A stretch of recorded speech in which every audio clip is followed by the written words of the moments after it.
Hello नैना काकू. Hello. काय बनवतोय आपण आज? आज आपण चटपटीत आंबट गोड असं लिंबाचं लोणचं बनवणार आहे. तर लिंबाचं लोणचं बनवताना आपण घरच्या झाड आहे माझं, तर तिथून मी लिंब तोडून लोणचं बनवणार आहे. कारण असं की हे झाडाचे पातळ सालीचे असतात लिंबाचं, त्याच्यामुळे लोणचं पटकन होतं. बाहेर तुम्ही मार्केटमध्ये गेला तर ते जाड सालीचं मिळेल आणि तुम्हाला बाहेरून पण घेता येईल लिंब, पण कसे निवडायचे ते मी सांगते. साल जर जाड असेल तर ते घ्यायचे नाही.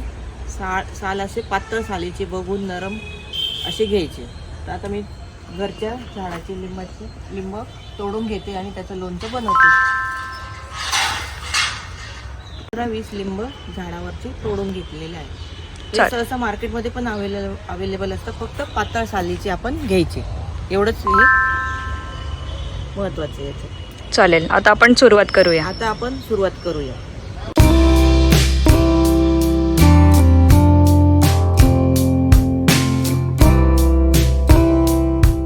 आपण हे तोडलेले लिंब आहे ना, असे पाण्याने स्वच्छ धुवून घ्यायचे.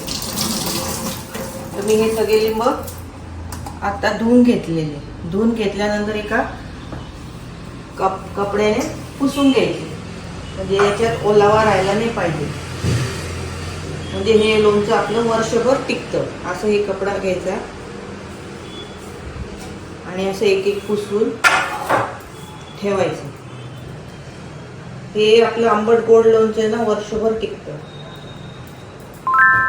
असं एक करायचं.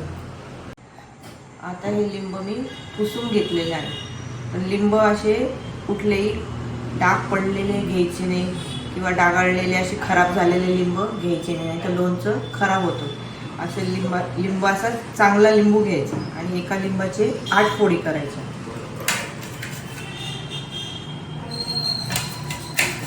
मी तुम्हाला आता करून दाखवते फोडी. म्हणजे असं बारीक बारीक केलेलंच चांगलं फोडी, तर लोणचं हे असं मस्त होतं.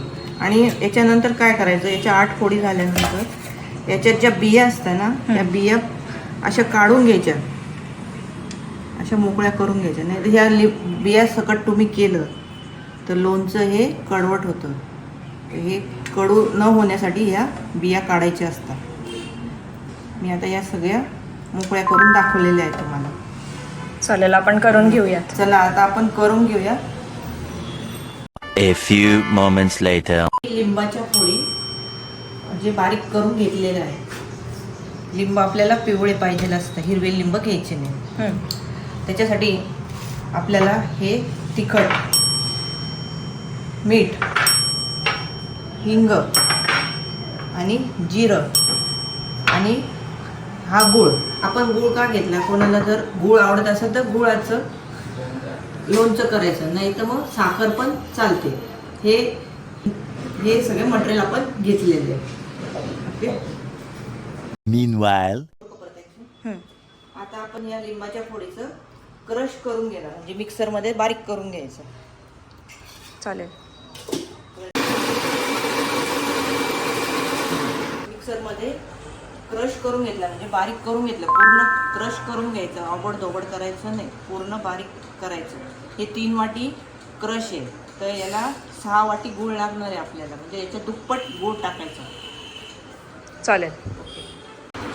आता आपलं 3 वाटी क्रश होतं, तर हा 6 त्याच्या दुप्पट म्हणजे 6 वाटी गूळ टाकायचा आपण. जर तुम्ही 1.5 वाटी घेतलं क्रश तर 3 वाटी गूळ लागेल तुम्हाला. आता मी हे क्रश केल्याच्या भांड्यात सगळा गूळ एकत्र करणार आहे.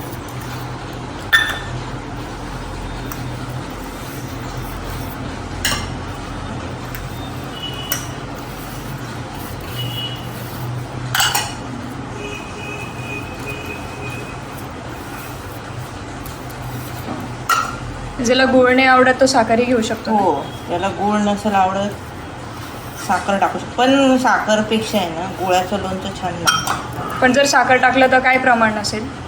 तर 1 वाटी थोडी कमी टाकायची, 5 वाट्या. चालेल. पण सहसा गुळाचं टेस्टी होतं. आता याच्यामध्ये मी बाकीचे हे आपलं सगळं कालवून घ्यायचं.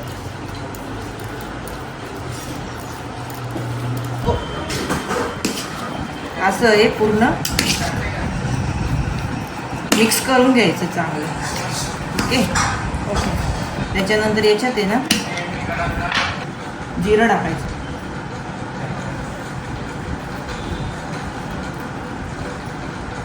ओके.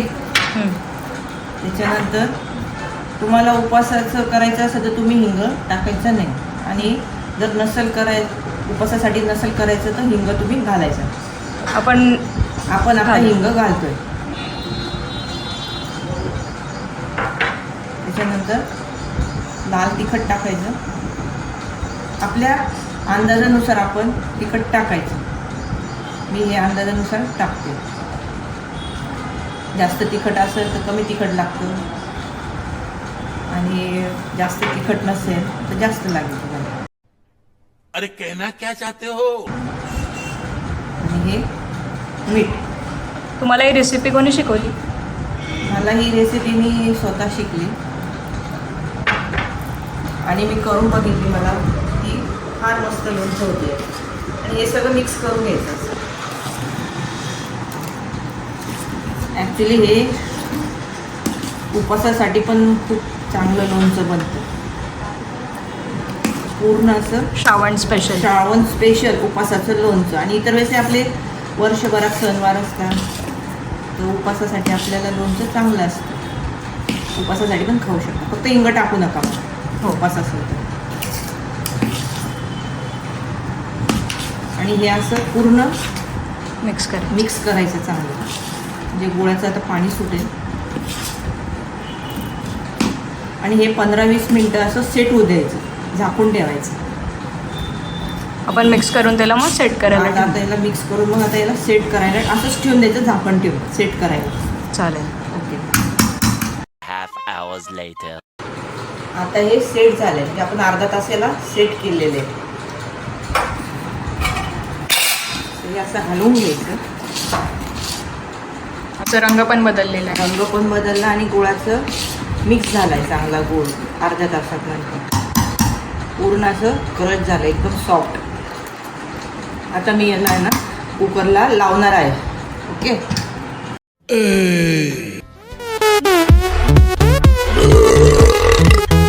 त्या कुकरमध्ये जाळी टाकली आहे आणि जाळीच्या खाली पाणी टाकलं आहे. आणि हे पातेलं मी कुकरमध्ये ठेवते आहे. आणि याच्यावर झाकण ठेवायचं आपण. हे मी आता झाकण ठेवलं. आणि आता कुकरचं रिंग पण लावली कुकरला, आणि शिट्टी पण लावायची. हे लावून घेते याला शिट्टी. आणि याच्या 2 ते 3 शिट्ट्या घ्यायच्या. तुम्ही 3 शिट्ट्या घ्यायच्या. आणि नंतर आहे ना गॅस बंद करायचा. कुकर थंड झाला ना मग ते काढून घ्यायचं. काढल्यानंतर मग आपलं लोणचं तयार होतं. असं चटपटीत आंबट गोड छान लोणचं उपवासाचं पण आणि बिगर उपवासाचं पण लोणचं आपण बनवू शकतो. अरे वा. चला मग आपण कुकर लावूया आता. चला आता कुकर लावला गेला आहे. 3 शिट्ट्या घ्यायच्या आणि मग आपलं लोणचं तयार. ओके. गॅस बंद करून द्यायचा 3 शिट्ट्या. मस्त.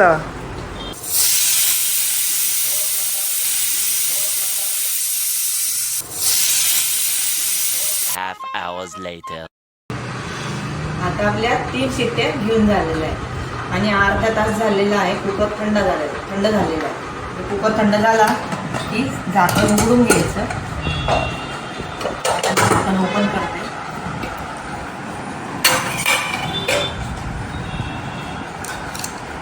अशी पातेलं बाहेर काढून घ्यायचं थंड झालं कुकर. आणि मग थोडं असं हलवून घ्यायचं. मस्त रंग आलेला आहे त्याला. कलर छान आलेला आहे. गुळाचं असल्यामुळे सगळीकडे हलवून घ्यायचं. गुळ विरघळलाय. पूर्ण. याच्यामध्ये आपण 3 शिट्ट्या घेतल्यामुळे ते शिजलं पण आहे आणि कच्चापणा पण गेलेला आहे. कच्चापणा तर पूर्णतः गेलेला आहे. ॲक्च्युली या लोणच्याचा 2 प्रकारे यूज होतो. एक उपासाचं पण होतं आणि बिन उपासाचं पण तुम्ही हिंग टाकून उपास नसलं तरी खाऊ शकता. श्रावण स्पेशल. आणि श्रावण स्पेशल पण आपण ही रेसिपी करू शकतो उपासाचं लोणचं म्हणून. आणि गुळाच्या लोणच्याला तर टेस्ट वेगळीच येते साखरेपेक्षा. गोडच बेस्ट आहे. गुळच बेस्ट आहे. आणि आता हे थोड्याने थंड झाल्यावर आणखीन घट्ट होणार. घालून घ्यायचा व्यवस्थित, खालून वरून मिक्स करून घ्यायचं.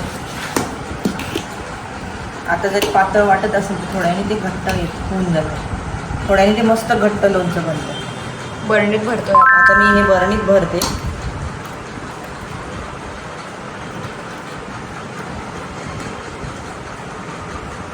आपण तर नेहमीचं फोडीचं तर लोणचं खातोच, कधीतरी एक रसचं लोणचं पण मस्त लागतं. रेडी? दाखवा. आंबट गोड क्रश लिंबाचं लोणचं चटकदार तयार. Meanwhile, चला आता मित्रांनो आपण टेस्ट करूया. हे आमचे काका. हॅलो. किरण इसे. आणि माझी बहीण बनू उर्फ जान्हवी इसे. हाय बोला. नैना काकू आता लिंबूचं लोणचं वाढते.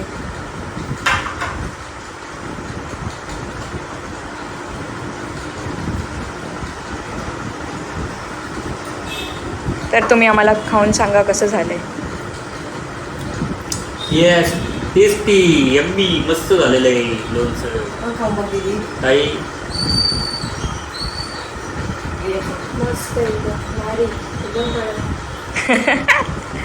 वा खुश. मग खुश, एकदम खुश. तर आमच्या ऑडियन्सला काय सांगणार तुम्ही? ऑडियन्सला एकच सांगते की तुम्ही पण घरी बनवून बघा. असं लोणचं खूप टेस्टी होतं आणि उपवासाला तर खूप कामात येतं आणि वर्षभर टिकतं. याला फ्रीजमध्ये स्टोअर करायचं. फ्रीजमध्ये स्टोअर करायची काही गरज नाही. तुम्ही बाहेर पण ठेवलं तरी काही प्रॉब्लेम नाही. किंवा मग तुम्हाला जर ठेवायचं असेल तर बाटली, काचेची बाटली असते छोटी, त्याच्यात भरून तुम्ही फ्रीजमध्ये पण स्टोअर करू शकता.